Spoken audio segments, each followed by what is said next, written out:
የአዲስ አበባ ሚዲያ ምክር ቤት ወቅታዊ መግለጫ የኢትዮጵያ ሕዝብ በምርጫ ተብየው ባለመሳተፍ ወይንም የድምጽ መስጫ ወረቀቱን በማበላሸት መቃወም አለበት። እውነተኛ ተቃዋሚዎች ራሳቸውን ከምርጫ ተብየው ማግለል ይገባቸዋል።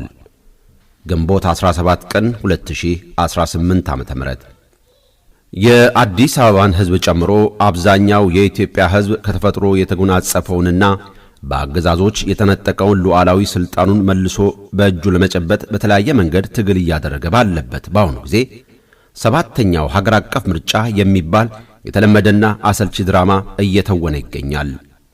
የዘንድሮው 2018 ምርጫ ተብዬ ከባለፉት 6 ምርጫዎች የተለየ የሚያደርገው በትግራይ ክልል 100 ከመቶ፣ በአማራ ክልል በግምት 80 ከመቶ፣ በኦሮሚያ፣ በጋምቤላ፣ በአፋር፣ በሶማሌና በቤኒሻንጉል ክልሎች በርካታ የገጠር ቀጠናዎችን ጨምሮ በአጠቃላይ ከ45 ከመቶ በላይ ኢትዮጵያውያን በጦርነት ምክንያት ሊሳተፉ የማይችሉበት መሆኑ ነው። ከዚህ እውነታ በተቃራኒ አገዛዙ በአማራና ኦሮሚያ ክልሎች ምርጫ ለማካሄድ 97 በመቶ አስቻይ ሁኔታ አለ በማለት ሰሞኑን በይፋ እየቀጠፈ መገኘቱን ለሕዝባችን የማንቂያ ደውል ሊሆንለት ይገባል። በተጨማሪም ባለፉት 6 ምርጫ ተብዮች እንኳ ታይቶ በማይታወቅ ደረጃ በአንጻራዊነት አማራጭ ሊሆኑ የሚችሉ ጠንካራ ተቃዋሚዎች የሌሉ መሆናቸውንም መላው ዓለም የሚያውቀው ሐቅ ነው። ይህም 6ኛው ምርጫ 2013 ተብየውን ነፃ ለማስመሰል ብልጽግናን ሊያሸንፉ ከተፈቀደላቸው ከ5 የማይበልጡ ተቃዋሚዎች መካከል የተወሰኑት ያለመከሰስ መብታቸው ሳይነሳ ለእስር ተዳርገው እየተሰቃዩ ያሉበት ሁኔታ ይበልጥ ተጠናክሮ እንደሚቀጥል ፍንትው አድርጎ ያሳያል።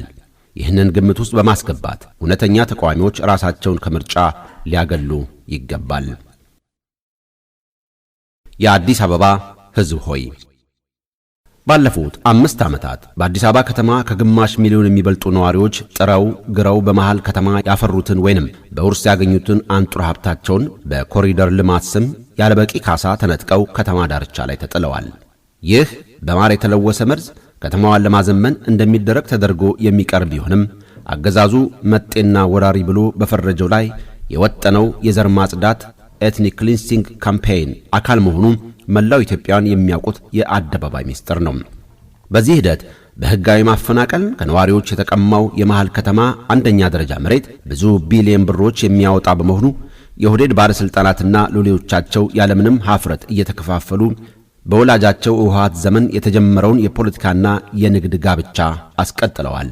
ስለዚህ የተከበርከው የአዲስ አበባ ሕዝብ ሆይ ከምርጫ 97 ታሪካዊ ምርጫ በስተቀር ከአብራክ የወጡ እውነተኛ አማራጭ ተወካዮች የተሳተፉበት ምርጫ እንዳልተካሄደ ግምት ውስጥ አስገብተህና በዘንድሮ 7ኛው ምርጫ ተብዬ ደግሞ ወይ ተፈናቅለ ወይ ለመፈናቀል ተራ እስኪደርስ እየጠበቅ በመሆኑም አፈናቃይህ የሆነውን አገዛዙ ባቀነባበረው ድራማ ላይ ታዳሚና ተሳታፊ በመሆን በራስ ጥፋት ላይ አሻራህን ማኖር የለብህም። ከምርጫ ዕለት ዋዜማ ጀምሮ በርህን ዘግተ ቤት በመቀመጥ ወይንም በግዳጅ የምትሳተፍ ከሆነም የድምጽ መስጫ ወረቀቱን በማበላሸት ተቃውሞውን እንድትገልጽ ጥሪ እናቀርብልሃለን። ይህ ጥሪያችን ተሳካም አልተሳካም የአዲስ አበባ ትግል ዳግም እንዲቀጣጠል የምናደርገውን ትግል ይበልጥ እንደምናጠናክር በዚህ አጋጣሚ ልንገልጽልህ እንወዳለን። አዲስ አበባዎች እየተሰባሰብን ነው። የኢትዮጵያ ሕዝብ ሆይ አገዛዙ አገርህን እንደ ሀገር ሕዝብን እንደ ሕዝብ የሚያስቀጥል ሳይሆን በተቃራኒው በከፋፍለ ግዛ ስልት ሕዝብን ከሕዝብ ጋር እያጋጨ የሥልጣን ዘመኑን እስከቻለው ድረስ ለመለጠጥ እየሠራ የሚገኝና የሥልጣን ዘመኑ ሲያበቃም እንደ ወላጅ አባቱ ህወሓት ሀገር በትኖና ጄኖሳይድ ፈጽሞ ለመሄድ የቋመጠ የከንቶች ስብስብ ነው።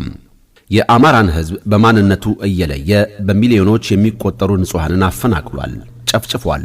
በአማራ ሕዝብ ላይ መደበኛ የጄኖሳይድ ጦርነት ካወጀ ድፍን 3 ዓመታት የሞላው ሲሆን ኦሮሚያ ክልልም የጦር ወንጀል የሚፈጸምበት የጦርነት አውድማ አድርጎታል። በትግራይም ሌላ ዙር አውዳሚ ጦርነት ለማድረግ ከፍተኛ መዋዕለ ንዋይ እያፈሰሰ ዝግጅት ላይ ይገኛል።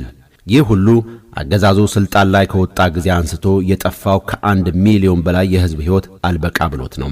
በአገዛዙ ድፍን የአማራ ክልል ሕዝብ በመደበኛ ጄኖሳይድ ጦርነት አበሳ እየተለበለበ ባለበት በኦሮሚያና መሰል ክልሎች ጦርነትና በሰላም ወጥቶ መግባት ብርቅ ሆኖ ዜጎች በየዕለቱ እየታፈኑ በሚዘረፉበት በሚገደሉበትና ስርዓት አልበኝነት የሀገሪቱ አይነተኛ መገለጫ ሆኖ እያለ ትግራይ ክልል ከሞላ ጎደል እንደ ሌላ ሀገር ሆኖ ከኢትዮጵያውያን ወገኖቹ በተለየበት ሁኔታ በአገዛዙ የምርጫ ድራማ ላይ ያለምንም ተቃውሞ መሳተፍ ማለት ጦርነቱ፣ አፈናው፣ ግድያው፣ ማፈናቀሉ፣ መለያየቱና በኑሮ ውድነት እሳት መገርፉ ተባብሶ እንዲቀጥል ወይ መፍቀድ ወይ አይቶ እንዳላየ መሆን ነው ብሎ ታሪክ በእኛ ዘመን ላይ እንደሚፈርድ ሊታወቅ ይገባል።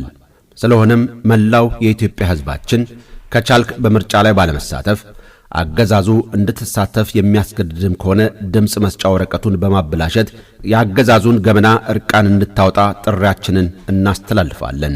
ስንተባበር እንጠነክራለን፣ እናሸንፋለን። የአዲስ አበባ ሚዲያ ምክር ቤት ግንቦት 17 ቀን 2018 ዓ.ም